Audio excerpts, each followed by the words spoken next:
اچھا ایک بات جو آج عمران خان صاحب نے کہی ہے، زاہد خان صاحب آپ کی طرف وہ بات لے کر آتا ہوں. عمران خان صاحب کہتے ہیں کہ پاکستان میں بہتر تھا کہ بادشاہت کا نظام آ جائے. ویسے دیکھا جائے تو زاہد صاحب جن مسلمان ملکوں میں بادشاہت مونارکی ہے انہوں نے تو بڑی ترقی کی ہے. متحدہ عرب امارات ہو، سعودی عرب ہو، کویت ہو، عمان ہو، جہاں جہاں بادشاہی نظام ہے وہاں تو بڑی بہتری آ رہی ہے. تو میں یہ سوچ رہا ہوں کہ کیا برائی ہے اس میں کہ پاکستان میں بادشاہت آ ہی جائے. اگر پاکستان میں بادشاہت آتی ہے تو بادشاہ کون بنے گا زاہد خان صاحب؟ ایسا ہے کہ مجھے اب بتا دیں، بادشاہت جو بھی پسند کرتا ہے، کیا بادشاہت میں جس طرح آپ اور میں بول رہے ہیں ہم تو بول سکتے ہیں؟ بادشاہت میں یہ نہیں بول سکتے. ترقی کرتے یا نہیں کرتے وہ تو اندر کی جو لوگ اس پوائنٹ کے اوپر میں کہوں گا سر دلوں کا حال تو صرف اللہ ہی جانتا ہے. ہاں وہی تو میں بات کر رہا ہوں. میں یہی کہتا ہوں کہ دیکھیں نا اس وقت جو میں پہلے پھر وہ بات کہتا ہوں کہ جس کو ہم ایک بیکار قسم کی ڈیموکریسی کہتے ہیں تب بھی اس میں تو لوگ اپنی مرضی کی آواز سے بات تو کر سکتا ہے نا، زبان سے تو بات کر سکتے ہیں. اگر یہ نہیں ہو تو ڈکٹیٹرشپ میں یا بادشاہت دونوں تقریباً ایک ہی چیز ہے، کوئی فرق نہیں ہے. تو ہم سمجھتے ہیں کہ جی اس وقت جو صورتحال ہے یہ بہتر ہے ان اوقات سے جس میں اس ملک کے اندر ڈکٹیٹرشپ رہا. میں پتہ نہیں آپ کی کتنی عمر ہے، میں نے تو یہ سارے دیکھے. میں تو 68 میں ایوب خان کے خلاف 5ویں جماعت میں پڑھ رہا تھا جب ہم نے اس کے خلاف جلوس نکالا تھا اور انہوں نے 5ویں جماعت کے بچے کو جیل میں ڈال دیا تھا. تو یہ ایک اس ملک کا تو تاریخ ہے نا، اس میں تو آپ انکار نہیں کر سکتے. سر بچوں کو تو ابھی پی ٹی آئی کو اٹھانے کے چکر میں بچوں کو جیلوں میں ڈالا گیا تھا، تو کچھ بدلا تو نہیں ہے سر؟ نہیں دیکھیں جی، میرے خیال میں اگر آپ کے سامنے کچھ ایسا ہے تو یہ بالکل غلط ہے. ہم تو بچوں کے پیور میں ہے نہیں کہ یہ بچوں کو جیلوں میں ڈال دے. لیکن اگر کوئی ہے، مجھے تو نہیں پتا، آپ نے کہہ دیا، آپ بہتر سمجھتے ہوں گے. لیکن میں نے آپ کو تو ایک مثال دیا نا کہ اس ڈکٹیٹر میں اور جمہوریت میں فرق ہے. دیکھیں آپ نے دیکھا کہ کتنے جلسے جلوس ہوئے، مظاہرے. اب دیکھیں نا، ایک مظاہرہ میں اپنے لیے پسند کرتا ہوں تو دوسرے کے لیے وہ برا سمجھتا ہوں. جب میں اسلام آباد پہ چڑھائی کرتا ہوں تو میں کہتا ہوں میں ٹھیک کرتا ہوں. جب میں دوسری پارٹی پشاور میں نکلتی ہے کرپشن کے خلاف، وہ پھر آپ اس کو شلنگ بھی کرتے ہو، اس کو جیلوں میں بھی ڈالتا ہو، تو وہ بہتر ہے. تو یہ ہم لوگوں میں ہمارے ذہنیتوں میں فرق آ چکا ہے. ہم ایک چیز جو اپنے لیے پسند کرتے ہیں وہ دوسرے کے لیے پسند نہیں کرتے، جبکہ ہمارا دین ہمیں سکھاتا ہے کہ وہی پسند کرو سب کے لیے جو اپنے لیے پسند کرتے ہو. قریشی صاحب سے دوبارہ میرا رابطہ بحال ہو گیا. قریشی صاحب پلیز اپنی بات بھی کمپلیٹ کیجیے گا. I think the technical glitch is still there. Same question goes to you Baig صاحب، یور ویوز آن اٹ. آ گئی سوری بیگ صاحب، قریشی صاحب کی بات آ جائے پھر میں آپ کی طرف آ رہا ہوں. جی قریشی صاحب کنٹینیو. ہمارا جی قریشی صاحب کنٹینیو پلیز.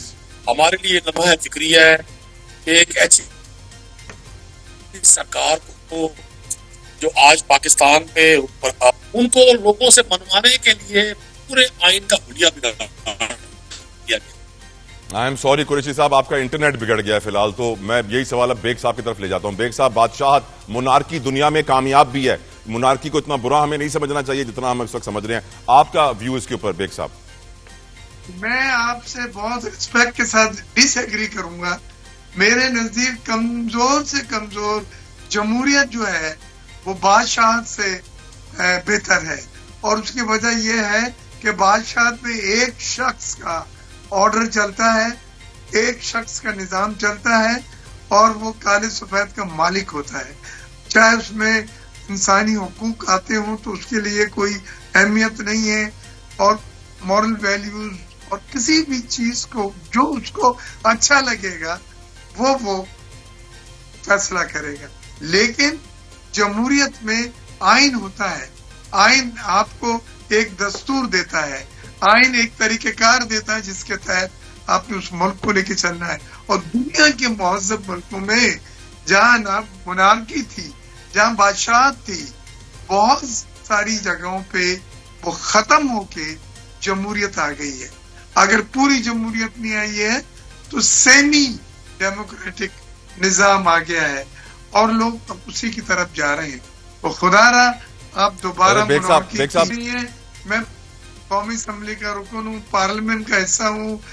کمیٹیز بجٹ میں ہم نے دیکھا ہے جو فیصلے کیسے ہم نے کرائے، جو میرٹ پہ کرائے ہیں، اور ہماری آواز ہے اس کی ایک اہمیت ہے، ایک معنی ہے. I have to take a break. I have to take a break, sir, with your permission. Baig صاحب میں آپ کا تھینک یو شکریہ ادا کرنا چاہتا ہوں. خان صاحب آپ کا بھی بہت مشکور ہوں، شکر گزار ہوں آپ کے وقت کے لیے.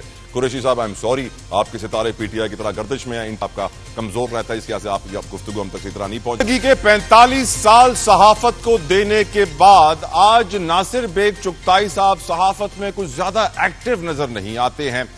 وہ میرے استاد اور میں نے بہت کچھ ان سے سیکھا اور آج بھی ان سے سیکھ رہا ہوں، اور یہ میری بڑی خوش قسمتی ہے کہ وہ آج میرے شو کا حصہ بن رہے ہیں، میرے ساتھ موجود ہیں.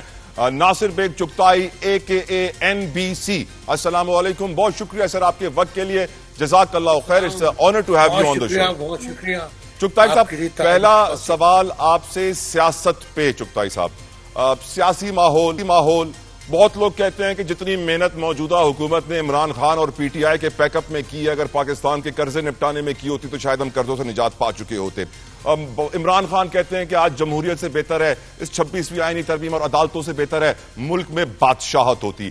آپ کا نظریہ موجودہ سیاست پہ، اور کیا آپ سمجھتے ہیں کہ کمزور ڈیموکریسی سے ایک طاقتور مونارکی بہتر ہے؟ ناصر بیگ چغتائی صاحب. ارے طلحہ، یہ جو بحث ہے نا، یہ آج کی نہیں ہے. کریکٹ. یہ غلام محمد کے دور سے ہو رہی ہے.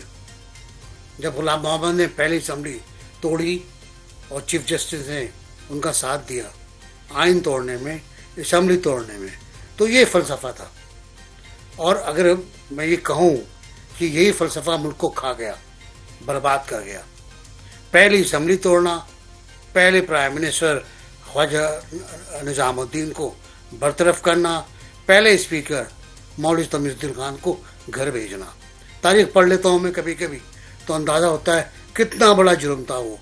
اور کیونکہ ہم نے ان مجرموں کو سزا نہیں دی، ان کو پال کے رکھا، انہیں کتابیں لکھنے دی، ہم نے ان کو بڑا ہیرو بنا کے رکھا. تو آج آپ مجھ سے سوال کر رہے ہیں کہ مونارکی بہتر ہے یا بری جمہوریت بہتر ہے. دنیا کا اصول تو بھائی یہ ہے کہ بد سے بدترین جمہوریت بھی بہتر ہے بادشاہت سے. بد سے بدترین جمہوریت بادشاہت سے بہتر ہے. اور یہ دنیا کہتی ہے، میں نہیں کہتا، ممکن ہے میرا اپنا خیال ہو، لیکن ٹو بی ویری فرینک اس ملک پر بادشاہت رہی ہے. 10 سال رہی، 11 سال رہی، 9 سال رہی. جنرل ایوب خان رہے، جنرل ضیاء الحق رہے جنہوں نے تباہ کیا پاکستان کو، اور جنرل مشرف رہے جنہوں نے پاکستان کے آئین کو اس طرح توڑا کہ لگا نہیں توڑ کے انہوں نے توڑ دیا، ایبیئنس میں ڈال دیا. تو بادشاہت تو رہی، کیا ہو گیا؟ کیا فائدہ ہو گیا ملک کا، ملک کے عوام کا؟ غریب تو غریب تر ہو گیا. ابھی تک ہم ایک سلائڈ کے موڈ میں ہیں. سلائڈ ہو رہی ہے، آج بھی ہو رہی ہے. میں آج کی تعریف ہرگز نہیں کروں گا. مجھے تو آج یہ برا لگ رہا ہے کہ پاکستان پیپلز پارٹی جیسی جماعت، ذوالفقار علی بھٹو کی جماعت، بے نظیر بھٹو کی جماعت، آج کہاں جا کر کمپرومائز کر رہی ہے.